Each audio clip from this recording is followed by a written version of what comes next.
Welcome to the Wealth Being Way Net Worth Tracker. The Wealth Being Way Net Worth Tracker was designed to give you an idea of how you're tracking on your wealth building journey. In this video, I'm going to run through the features of the tracker. I'll explain some of the key insights the tracker will show you about your savings, assets, and shares portfolio. And finally, I'll run you through how easy it is to set up. I'm going to call this out early. It might seem like a lot of information at first, but know this. Once you have this set up, you won't need to do much to maintain it. If you feel confused, feel free to replay this video a couple of times. And if you still have questions, reach out to us. We're always super happy to help. Let's get into it. First up, you're going to need to have a Google account. Once you've logged in or created an account, hit the download link in the PDF file you received when you purchased the tracker.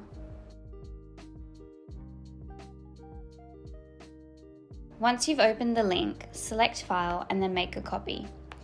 You will want to store this somewhere on your Google Drive where you'll be able to go back and find it. For the purposes of this tutorial, I'm going to use a version of the tracker that has some sample data in it to help illustrate what you'll see as you start to populate information. The first screen we will go through is the main dashboard. Here you will find all of the key summarized information as well as the place to set your financial goals for whatever time period makes sense for you. It's worth noting that the colors used for each asset class are consistent throughout the entire tracker. Green represents your net worth, which is a combination of your savings, blue, asset equity in red, and shares portfolio in yellow.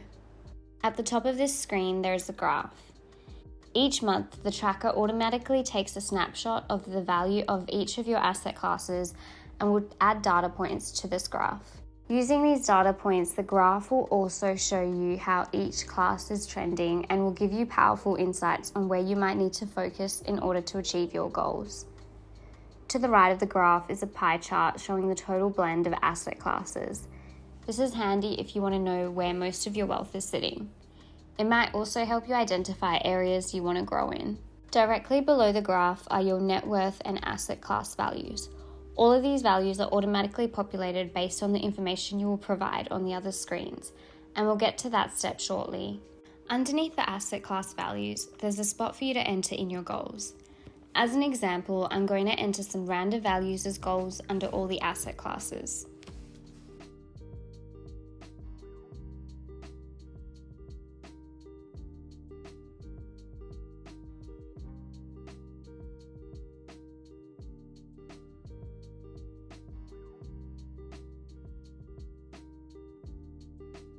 You'll notice I didn't include a goal in the net worth section. That's because it will be the sum of your 3 asset classes.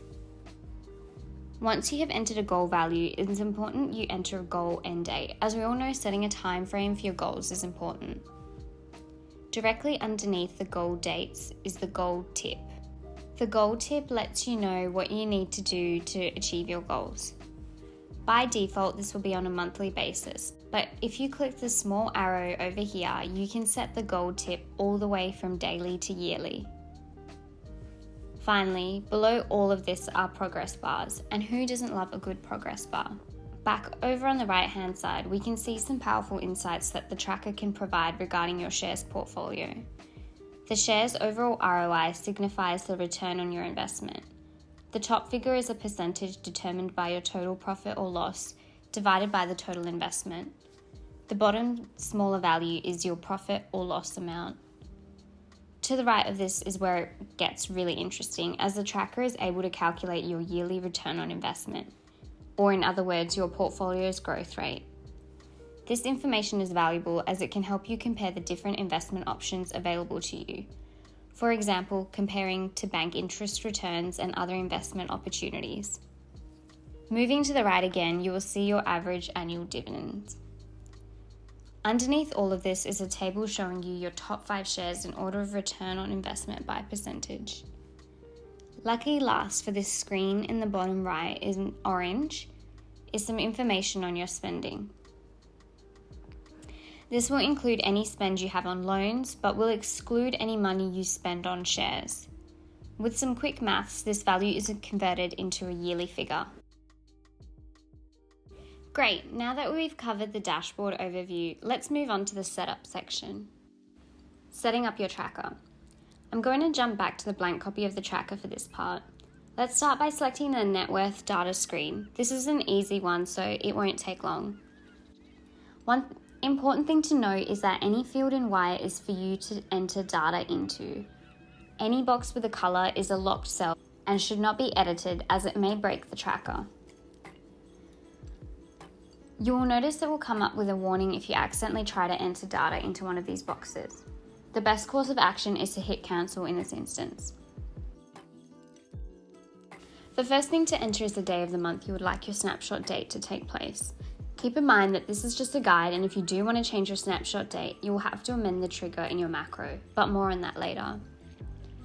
The best snapshot date is the day of the month in which you are paid, generally, but it's not critical as long as you are consistent. Next, in order for the tracker to estimate your monthly spending, you will need to enter your yearly income after tax. That is how much money actually makes it into your account. If you're in Australia, a great way to check this out is paycalculator.com.au. If you live outside Australia, a quick Google search should be able to help you on this. As an example, I'm going to enter in $50,000. Underneath this, in the blue rows, you'll need to enter all of your bank accounts and the current amount you have in those bank accounts. For this demonstration, I'll enter in a few example values.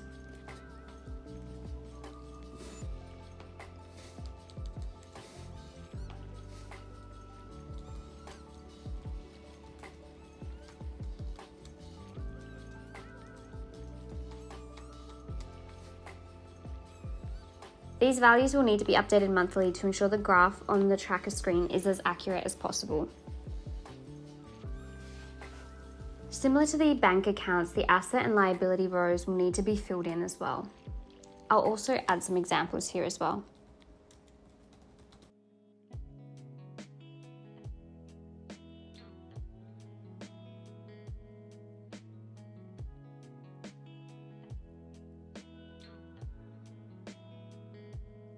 Underneath this is your shares information.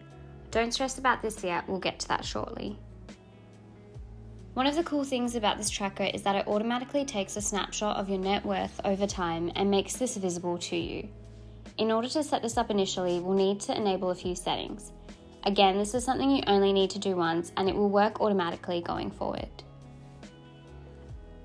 You may have noticed this big green manual override button on the top left of the page. You can use this button if the automatic snapshot has already been taken and you forgot to update your values. Pressing this button will run the snapshot again. Let's go ahead and hit this button so I can walk you through how to grant approval to the script that automatically updates the tracker. Once pressed, you'll see a dialog box come up saying authorization required. Hit continue. Then select your Google account. This screen shows what the script will have access to. Basically, it's saying that the script can edit this tracker file only. Once you have read through this screen and are comfortable, hit the allow button in the bottom right hand corner. Great, now the script is active. The next step in setting up the tracker is the automatic triggers.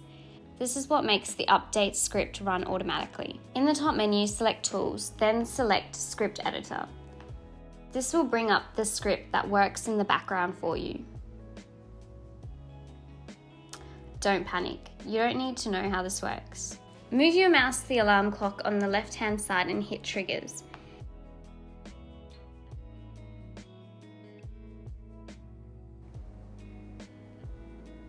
In the bottom right, you will see an Add Trigger button.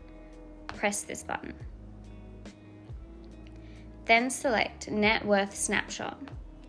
Leave the next option. For the event source, select Time Driven. Then a new option will show up. Select Month Timer and then the day of the month you would like the snapshot to be taken. I get paid on the 15th of every month, so I'm going to set the snapshot to the 16th at midnight. When you're done, hit Save in the bottom right. One down, one to go. In the bottom right, press Add Trigger again. This time the function to run is Copy Yesterday Value. This will also be time driven but on a day timer. For the time of day, it's best to select a time when the market you invest in is closed. If you invest in multiple international markets, try to find a time where they are all closed. For myself, I invest predominantly in the Australian and US market.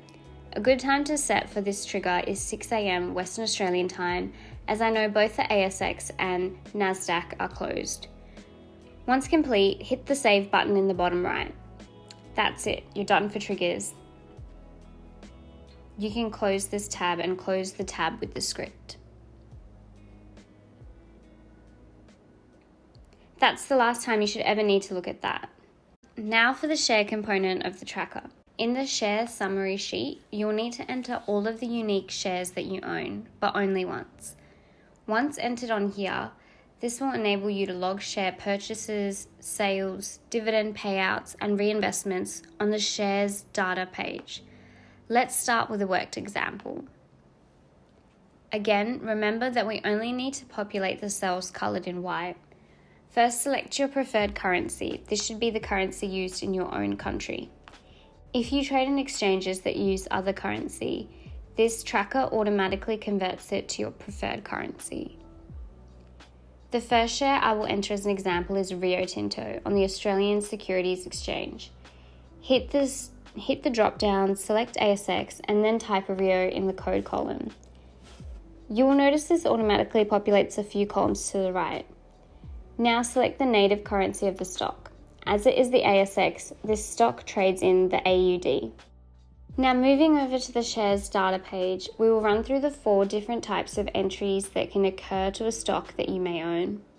First, enter in the stock that you would like to log an entry for. Hit the small arrow in the first row under the share column. It's really important to note that you can only select shares that you have entered in on the shares summary page. Purchase is used when you buy or acquire shares. Next, select the date that you purchased the shares. This is the fulfillment date, not the date you made the order. A quick and easy way of doing this and ensuring the correct formatting is to double-click on the cell and select the appropriate date. Next, type in the number of shares you purchased and then how much you paid per share. The fields you don't need to fill in for that entry type have been grayed out, so you can skip past those. Then type in the brokerage you paid on that transaction and a comment if required.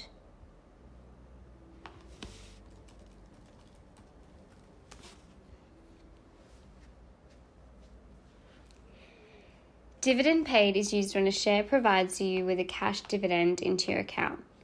Similar to purchase, enter the date. In the quantity tab, you need to enter in the number of shares you owned at the time of the dividend payout. Then enter in the dividend amount per share.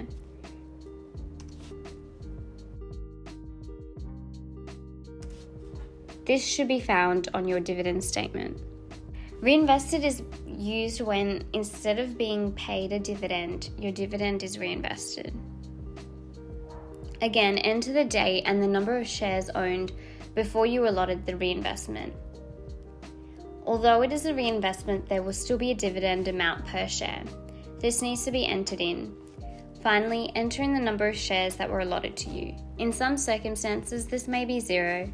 If this is the case, simply write 0 in this column. Finally is the sold entry type. This is to be used when you sell shares. Like all of the others, enter in the sold date. In the quantity column, write in the number of shares that you sold and the price you sold them at. If there is any brokerage, add this into the brokerage column. And that's it. Once you've entered in all your data, it's really easy to maintain. Go back through all the screens and check out all of the insights the tracker will now show you about your shares portfolio and your net worth.